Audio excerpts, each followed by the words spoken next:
प्रदेश में सियासी घमासान के बीच सरकार और राजभवन के बीच टकराव की स्थिति को लेकर फिर मुख्यमंत्री अशोक गहलोत की अध्यक्षता में कैबिनेट की बैठक हुई। विधानसभा सत्र बुलाने को लेकर राजभवन और सरकार आमने सामने है। राज्य सरकार की ओर से कैबिनेट के प्रस्ताव को 2 बार राज्यपाल को भिजवाने के बाद भी राज्यपाल कलराज मिश्र की ओर से इस प्रस्ताव को 3 सवालों के साथ वापस लौटा दिया गया। करीब 2 घंटे चली कैबिनेट की बैठक में राज्यपाल को दिए जाने वाले जवाब पर चर्चा हुई और बैठक के बाद परिवहन मंत्री प्रताप सिंह खाचरियावास ने कहा कि राज्यपाल की ओर से भेजे गए सवालों पर कैबिनेट की बैठक में चर्चा हुई। सरकार उसी प्रस्ताव को फिर राज्यपाल को भेजेगी और 31 जुलाई को ही विधानसभा सत्र बुलाने की मांग सरकार की ओर से की जा रही है। उन्होंने कहा कि अब भी राज्यपाल ने अनुमति नहीं दी तो फिर समझ लीजिए कि संविधान की पालना नहीं हो रही।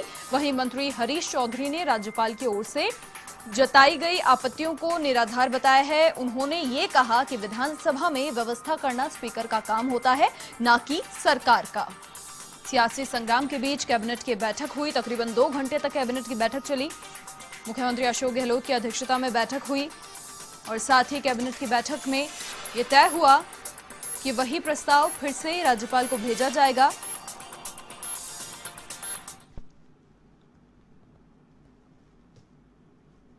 बीजेपी के नेता रोज बयान बदलते हैं, रोज फालतू की बातें करते हैं, उनके पास कोई काम ही नहीं है।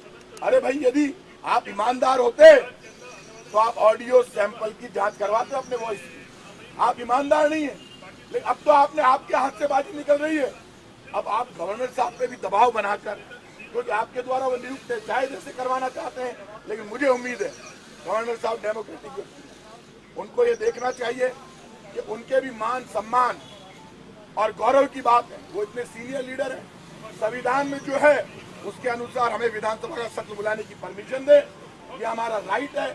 हम कोई टकराव नहीं चाहते। हम चाहते हैं राजस्थान की सरकार सुरक्षित रहे, आगे बढ़े और जनता का काम। बैठने की व्यवस्था की मांग की है। जो बिजनेस एडवाइजरी कमेटी के अधिकार है, उन पर भी गवर्नर साहब ने सवाल किए हैं, तो वो काम तो विधानसभा अध्यक्ष का है। विधानसभा में क्या प्रक्रिया होगी, बिजनेस एडवाइजरी कमेटी तय करेगी। क्या क्या बिजनेस आएगा, उसमें क्या क्या काम विधानसभा में होगा, ये सब उन्होंने भेज तो दिए, लेकिन ये सारा पत्र गैर कानूनी है। लेकिन हम कानून का सम्मान करते हैं। हमने फिर रिक्वेस्ट किया, हमें भरोसा है गवर्नर साहब निश्चित रूप से 100% हमारे प्रस्ताव को मंजूरी देंगे।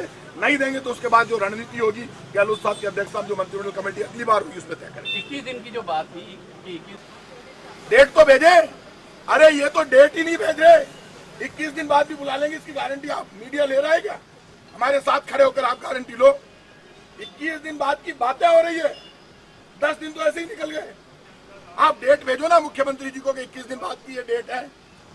यहाँ पे आप घुमाइए मत। ये खेल चल रहा है फुटबॉल बनाने का, टालने का। डेट वो खुद भेजेगा, 21 दिन बाद ये डेट है, इस डेट को आप बुला लो। जब हमारी डेट नहीं मान रहे तो खुद की डेट तो भेजे। वो 21 दिन बाद की भेजेंगे तो उनकी पोल खुल जाएगी। तो 21 दिन बाद की डेट भेजे। मुख्यमंत्री अशोक गहलोत जी खुद तीसरी बार सीएम है, समझते हैं, डेट तो भेजे। कैबिनेट में महामहिम में राज्यपाल महोदय ने जो सवाल किए, उनके संदर्भ में चर्चा हुई और जवाब भेजा। ये आपत्ति निराधार है। समय अवधि तय करना, कितने समय अवधि बाद सत्र होगा, यह अधिकार सिर्फ और सिर्फ कैबिनेट को है। कैबिनेट के अलावा दूसरे किसी संस्था और व्यक्ति को नहीं है। दूसरे 2 जो सवाल किए हैं कि कोरोना की व्यवस्था करने के लिए इस देश के अंदर खुद महामहिम राज्यपाल के खुद के गृह जिले के अंदर, यूपी में और बिहार के अंदर सदन आहूत कर दिया गया, तो यहाँ कोरोना के संदर्भ के अंदर ये बातें कर क्या सवाल उठाना चाहते हैं? ये भी हम लोगों का अधिकार नहीं है। व्यवस्था कैसे की जाए वो स्पीकर का अधिकार है। वोटिंग पैटर्न क्या होना चाहिए, स्पीकर का अधिकार। तो ये तीनों के तीनों जो सवाल है वो इररिलेवेंट। हम राहुल गांधी और उनकी सेनाएं के हर किसी का सवाल का जवाब हम लोग देते हैं, आदर करते हैं। जो संविधान के अंदर किसी का अधिकार है उसके टकराव संविधान में विश्वास रखने वाले, लोकतंत्र में विश्वास रखने वाले, सोच रखने वाले और जो उसके विरोध में कार्य करना चाह रहे हैं, उनके बीच में टकराव है।